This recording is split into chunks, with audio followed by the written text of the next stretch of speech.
It's August 21st, 1986. Dusk is approaching in your village and many were returning home from their jobs. What nobody knew was that underneath the surface of Lake Nyos, toxic gas had been building up for decades, and it was at the point that any disturbance could cause it to come crashing upwards. A rumbling sound emanates from the direction of the lake.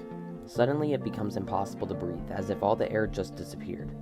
People around you start to collapse, and eventually you would too. The Lake Nyos eruption in Cameroon was a disaster nobody at the time could foresee. It resulted in the deaths of over 1,700 people, 3,500 livestock, and countless wildlife. When they were found, once bustling villages had fell completely silent.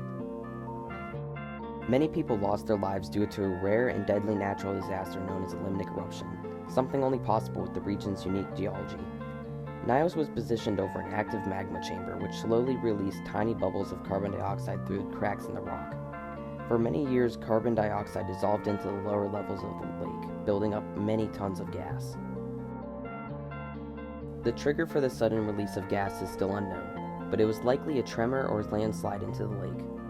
Whatever happened that day made the two layers mix, forcing all the dissolved carbon dioxide to be released at once, as if you were opening a bottle of soda. Because carbon dioxide is heavier than air, the gas flowed into nearby valleys.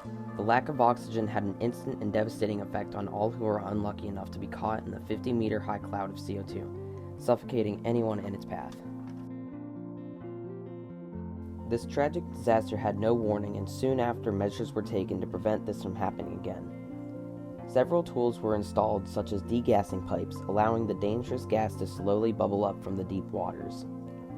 In addition, scientists also implemented floating flux chambers to measure the rate of CO2 release, as well as the other tools to measure water properties such as temperature and electrical conductivity.